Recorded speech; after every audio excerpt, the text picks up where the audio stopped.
Olá, meus queridos. Antes de começar, quero te perguntar uma coisa. Você já sentiu que a vida te jogou no chão e te deixou sem ar? Que o mundo parecia conspirar contra você? Se sim, pega um café, senta aqui comigo, porque hoje vou te contar a minha história. Meu nome é Clara Menezes, tenho 75 anos, e o que vivi daria um filme daqueles que te fazem chorar, gritar e, no final, acreditar que sempre há uma luz no fim do túnel. Mas não vou te enganar. Minha história é pesada, cheia de dor, traição e segredos que me perseguiram por décadas. E se você estiver ouvindo isso agora, me conta nos comentários.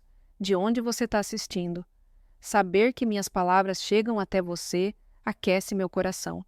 E se essa história te tocar, não esquece de deixar seu like e se inscrever no canal, porque juntos podemos inspirar mais pessoas.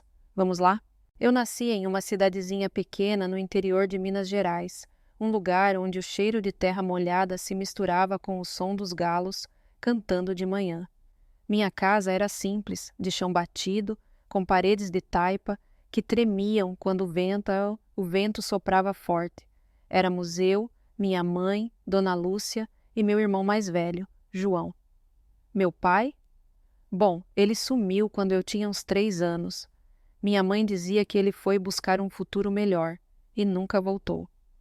Cresci com essa frase ecoando na cabeça, como se fosse minha culpa ele ter ido embora.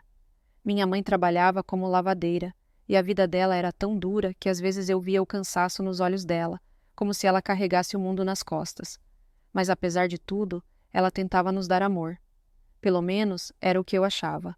Quando eu era pequena, adorava correr pelo quintal, descalça, sentindo o mato entre os dedos dos pés. Minha mãe fazia um bolo de milho que era a coisa mais gostosa do mundo, e às vezes, quando ela estava de bom humor, cantava músicas antigas enquanto lavava a roupa no tanque. Esses eram os momentos em que eu me sentia segura, como se o mundo lá fora não pudesse me machucar. Mas a verdade é que a vida nunca deixa você em paz por muito tempo. Eu tinha uns 8 anos quando as coisas começaram a mudar. Minha mãe começou a chegar em casa mais tarde com um cheiro estranho no corpo, uma mistura de perfume barato e cachaça. Ela ficava calada, distante, e às vezes eu a pegava chorando sozinha na cozinha. João, que tinha 14 anos, dizia para eu não me meter, que mãe tá cansada. Mas eu sabia que era mais do que isso. Uma noite, ouvi ela falando baixo com um homem na porta de casa. Não vi o rosto dele, mas a voz era grossa, autoritária. Você sabe o que vai acontecer se não fizer o que eu mando, Lúcia, ele disse. Minha mãe só murmurou um tá bom e fechou a porta. Eu, encolhida atrás da cortina, senti um frio na espinha. Quem era aquele homem? Por que minha mãe parecia tão assustada? Aos poucos, a vida em casa ficou mais pesada. Minha mãe começou a sumir por dias, deixando eu e João sozinhos. Ele tentava cuidar de mim, mas era só um menino. A gente comia o que tinha. Um resto de arroz, um pedaço de pão duro. Às vezes, eu ia até a casa da dona Carmen, uma vizinha que sempre tinha pena de mim. Ela me dava uma caneca de café com leite e um pão com manteiga, e aquilo era como um abraço quente. Mas minha mãe não gostava. Uma vez, quando me pegou voltando da casa da dona Carmen, ela gritou: Você não precisa da esmola de ninguém, Clara. Se vira sozinha. Eu não entendia por que ela ficava tão brava. Eu só queria comer. Quando fiz 10 anos, aconteceu algo que mudou tudo. Era uma noite de chuva forte, daquelas que fazem o telhado gemer.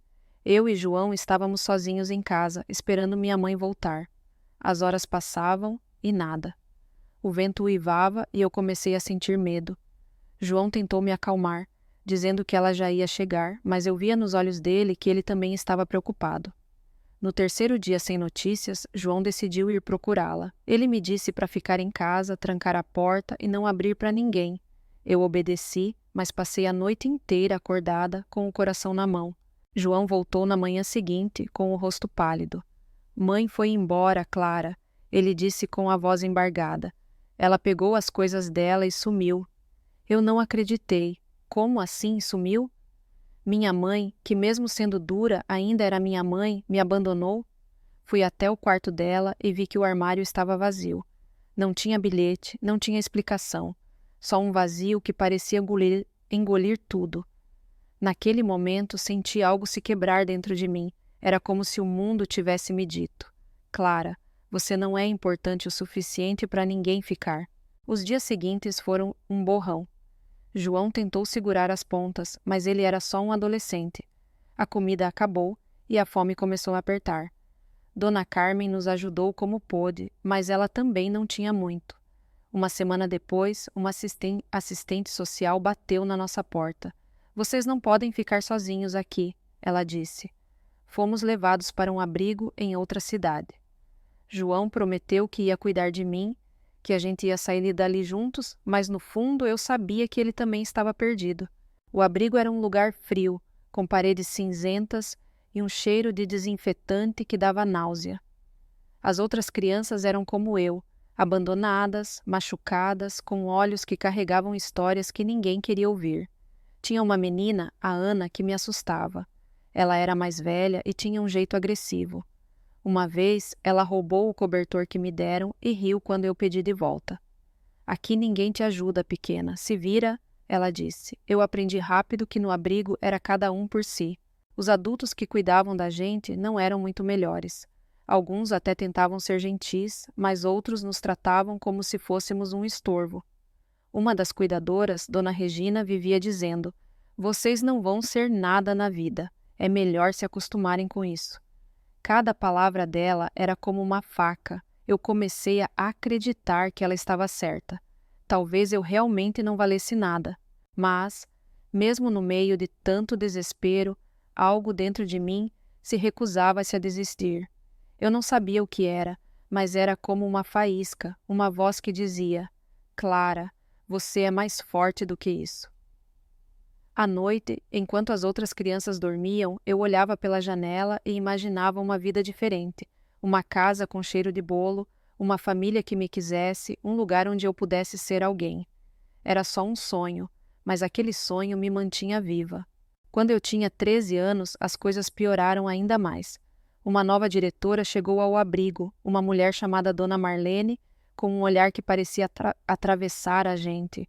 Ela tinha regras rígidas e não tolerava desobediência. Uma vez, eu derrubei um copo d'água sem querer e ela me fez limpar o refeitório inteiro sozinha. Meninas como você precisam aprender o lugar delas, ela disse. Eu engoli o choro, mas por dentro estava gritando. Foi numa dessas noites, enquanto varria o chão, que ouvi duas funcionárias conversando baixo. A Clara tá ficando grandinha. Logo vão querer levá-la. Uma delas disse. Meu coração disparou. Levar para onde? O que isso significava? Eu não sabia, mas o medo tomou conta de mim. Naquela noite, decidi que não podia ficar ali.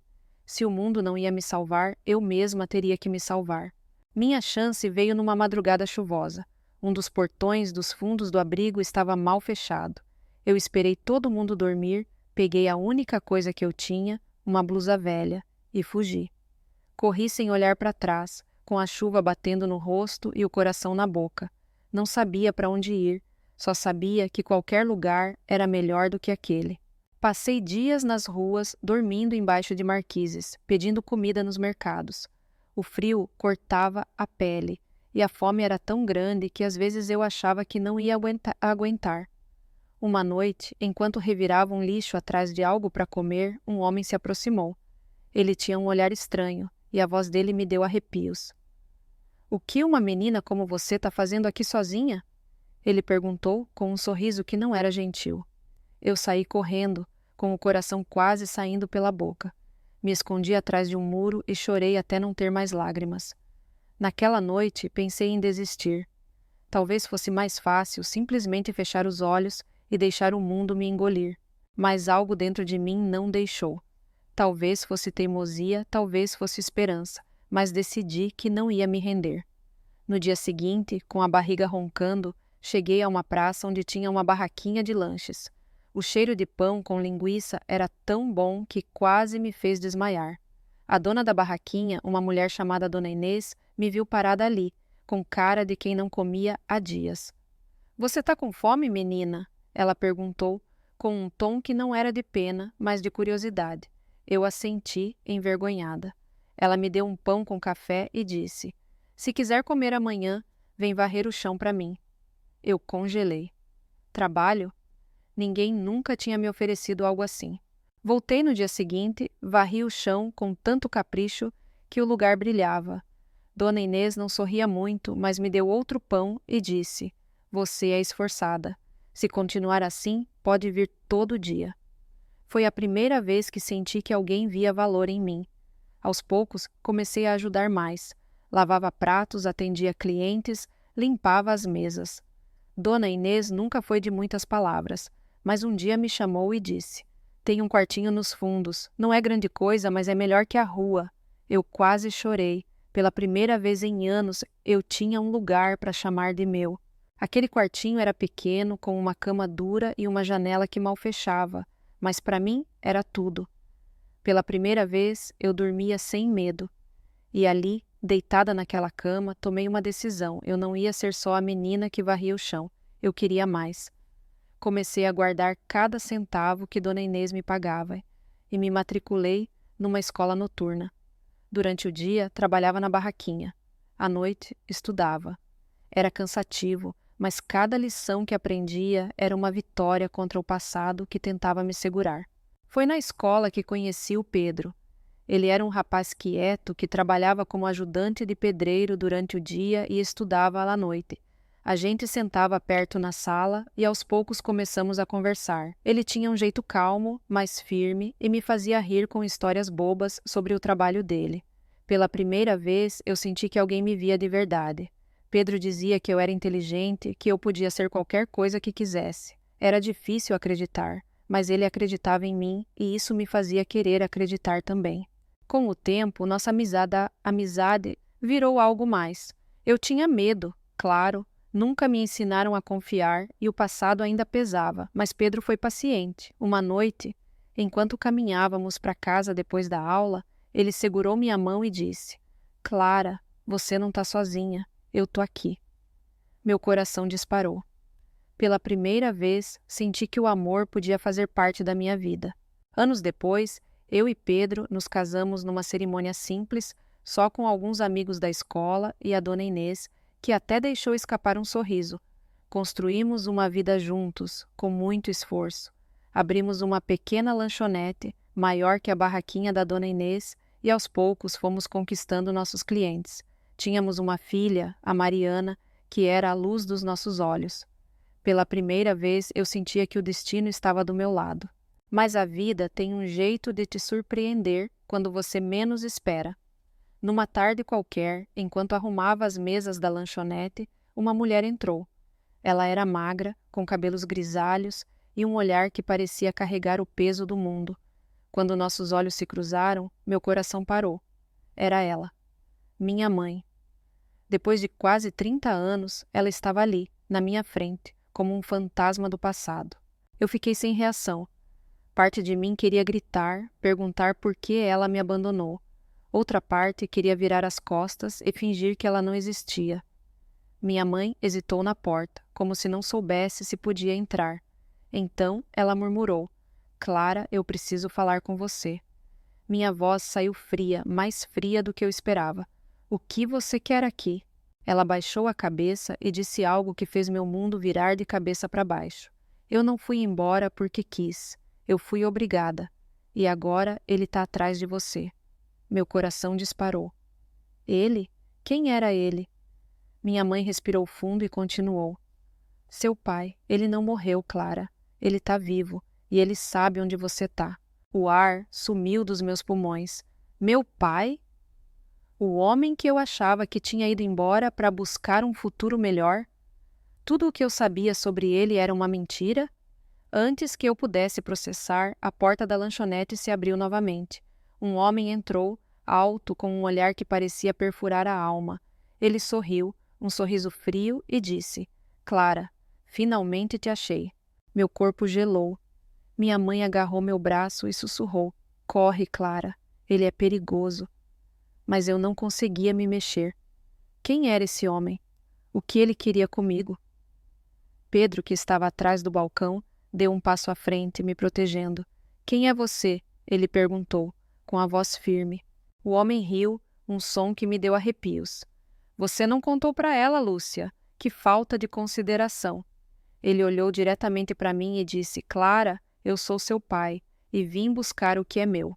Meu coração parou. Minha mãe estava tremendo e o homem continuava a falar, como se estivesse contando uma história qualquer. Você tem algo que me pertence, Clara, e agora que te encontrei, não vou embora sem isso. Eu não sabia o que ele queria, mas uma coisa era clara: o passado tinha voltado para me assombrar, e dessa vez eu não podia fugir. Pedro apertou minha mão e sussurrou: Seja o que for, a gente enfrenta juntos. Mas eu não tinha certeza se estava pronta para enfrentar o que vinha pela frente. E agora, meus queridos, eu quero saber, você quer saber o que aconteceu depois? Quer descobrir o segredo que esse homem carregava? Se sim, deixa um comentário aqui embaixo dizendo: Quero a parte 2. Se muitas pessoas pedirem, eu volto para contar o resto dessa história. E se ela mexeu com você, compartilha com alguém que precisa ouvir isso.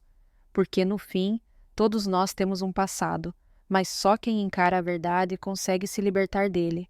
Me conta, o que você faria no meu lugar?